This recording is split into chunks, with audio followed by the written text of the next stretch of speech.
Hi, thanks for checking out my channel where we ask the question, what's that all about?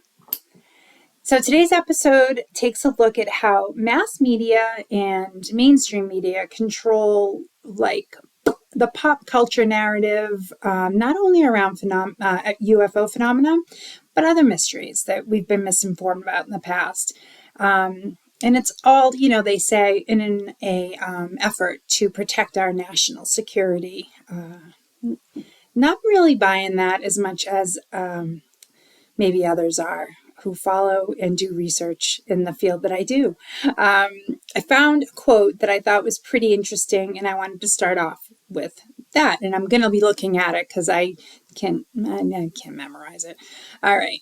So, quote, and it's not credited to anybody. I don't know who said it, but it says, pop culture is important in American society because it provides us with a unique national culture. It helps to bridge our many differences and provides us with some commonality in a society that is so diverse. So true. But after I read it, because I'm a little opinionated, I had a follow up to that narrative.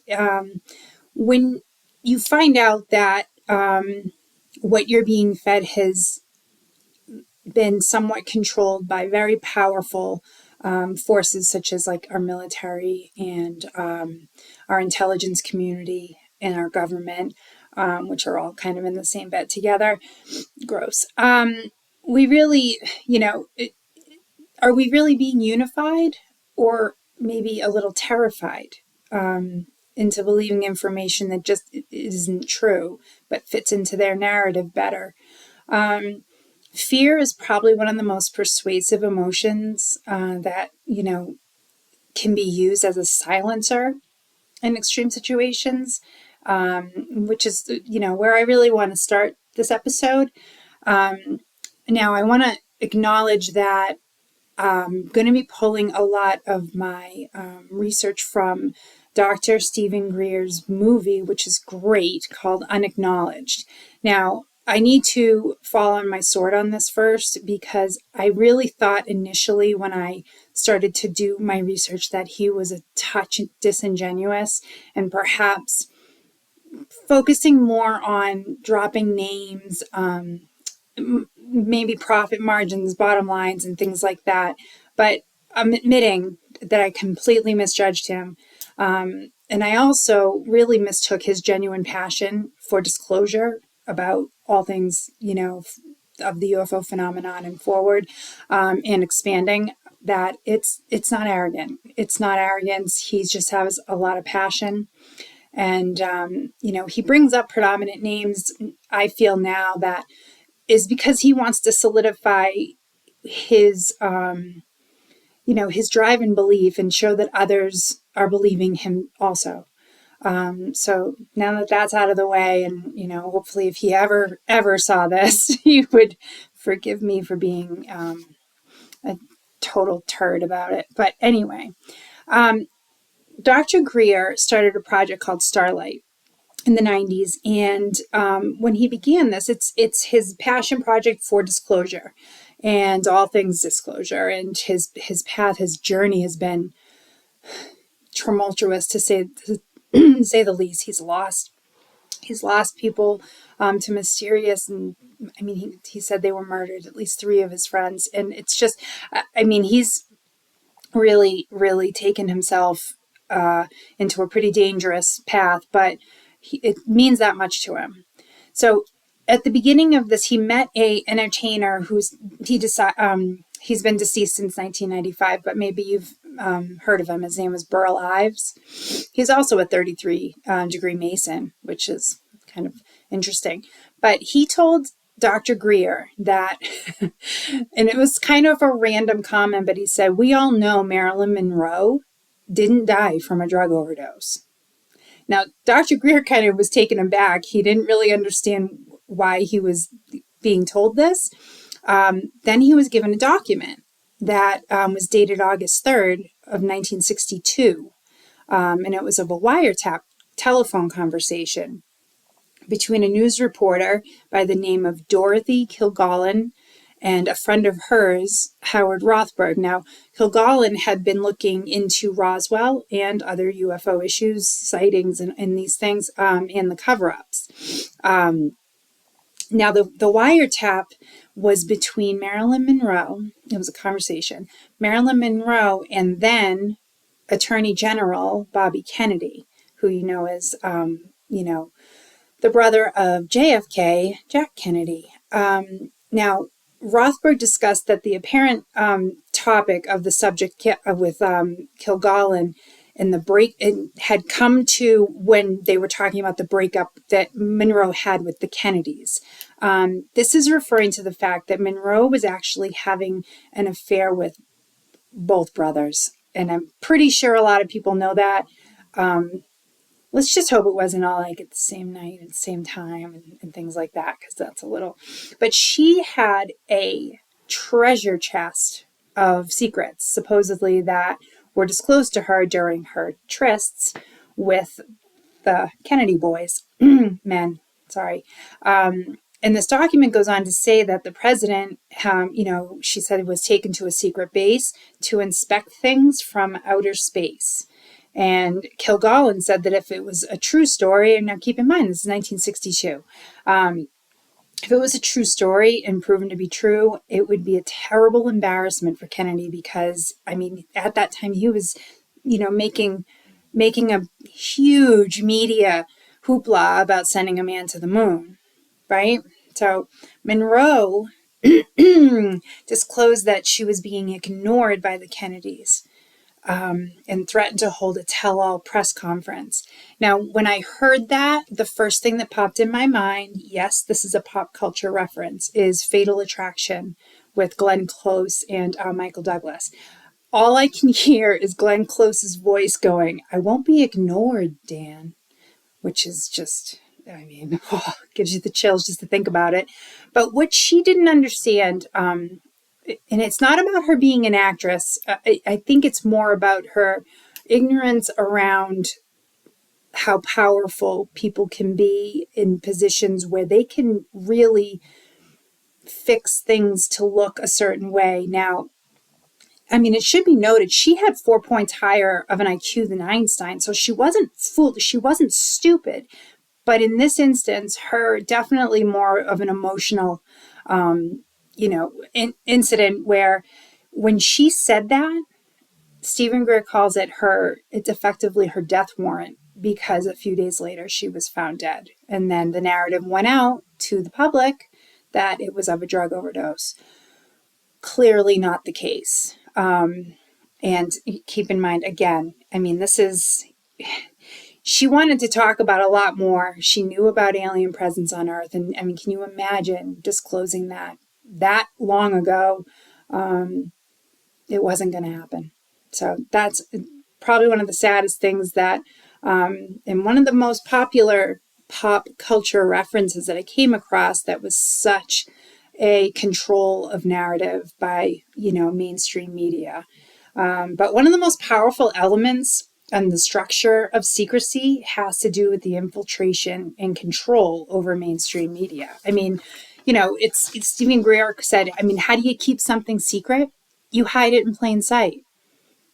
The government and intelligence community, they launched campaigns to ridicule and discredit any witnesses that came forward to the extent that they would be just discredited out of hand, keeping that secret of theirs, whatever it is at the time, mostly alien-related, UFO-related. The phenomenon was really picking up steam.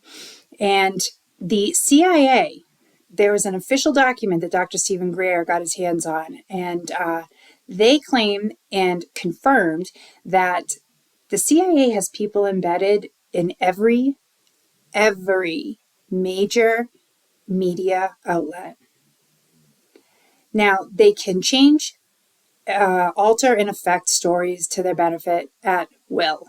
So, the government they confirmed this as much. In many instances, they've told reporters to postpone, change, or even, scrap an entire story.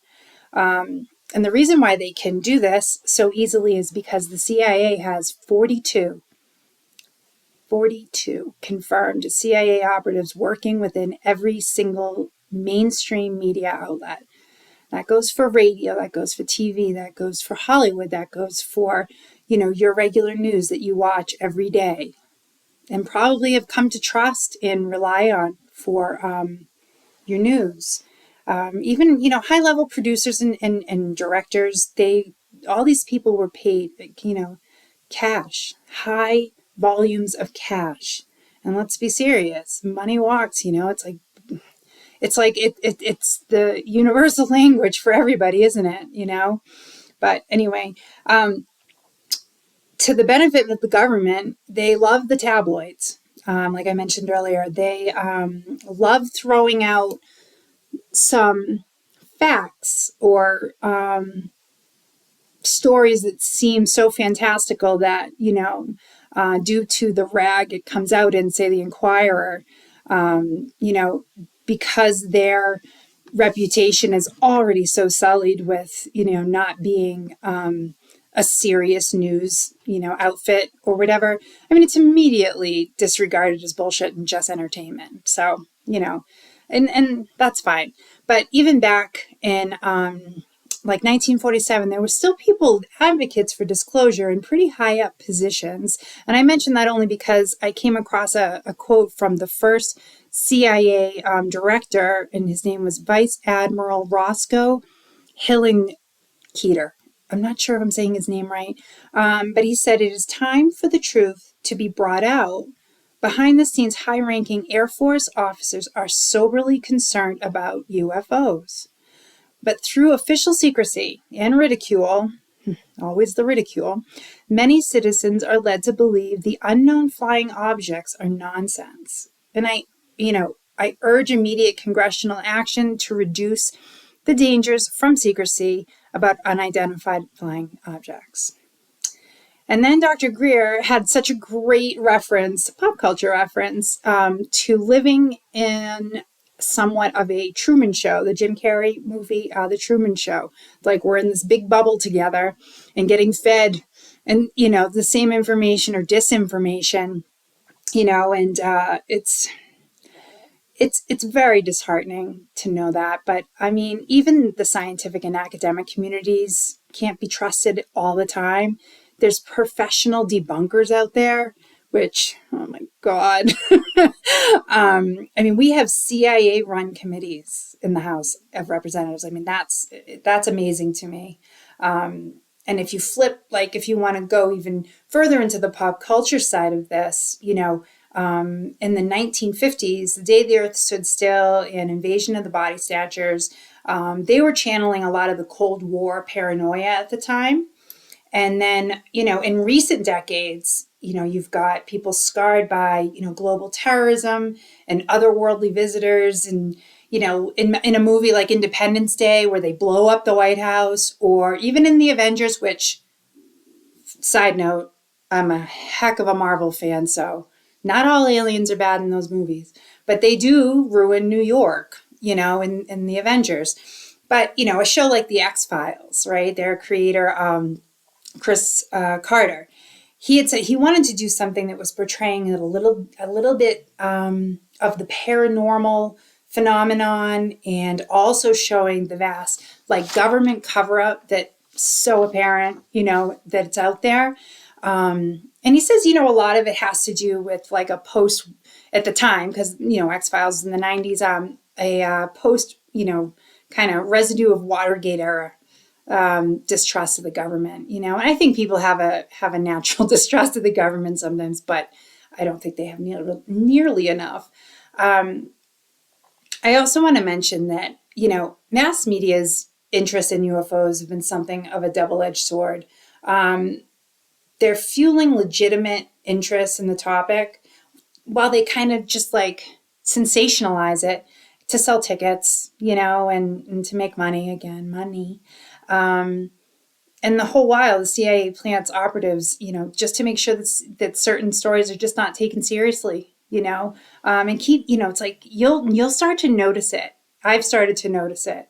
I have my suspected people that I think are operatives, but that may just be my overactive imagination. And Hollywood's role in shaping attitudes about UFOs, it's hard to really pin down. Like, there's two categories that a professor from North Carolina, she's actually a professor of philosophy and religion in North Carolina, Wilmington. And her name is Diana Walsh. I'm going to massacre this. Pasulka?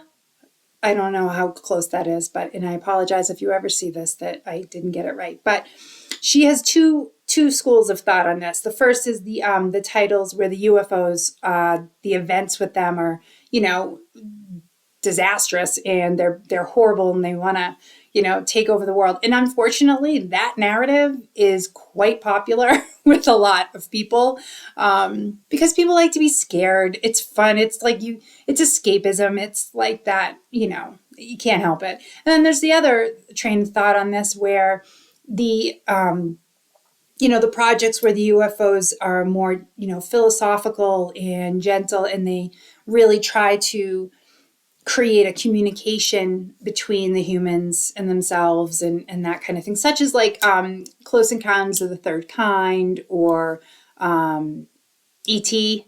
even, or Arrival from 2016 with Amy Adams and Jeremy Renner. Those are the kind of movies that I'm sort of really hopeful that that's how they that's how it turns out when they do finally come on down. But entertainment has made they've made it easy to dismiss believers, and they kind of turn them into cartoon characters, and a lot of people just don't come forward. It's just a sad fact.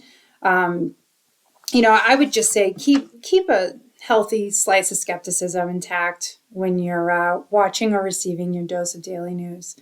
I mean, you're smart people. It's, keep in mind that your greatest asset is your mind.